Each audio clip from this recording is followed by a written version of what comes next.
லூக்கா நற்செய்தி அதிகாரம் 15 இறை வசனங்கள் 1 முதல் 7 வரை.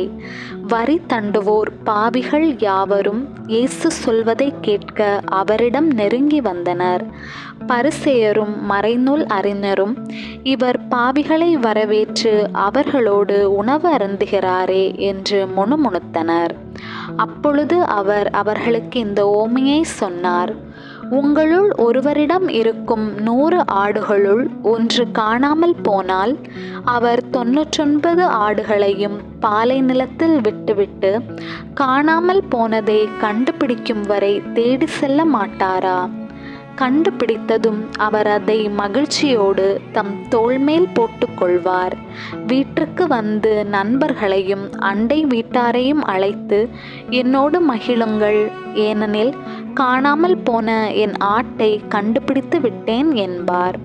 அதுபோலவே மனமாற தேவையில்லா 99 நேர்மையாளர்களை குறித்து உண்டாகும் மகிழ்ச்சியை விட மனம் மாறிய ஒரு பாவியை குறித்து விண்ணுலகில் மிகுதியாக மகிழ்ச்சி உண்டாகும் என நான் உங்களுக்கு சொல்கிறேன் என்றார்.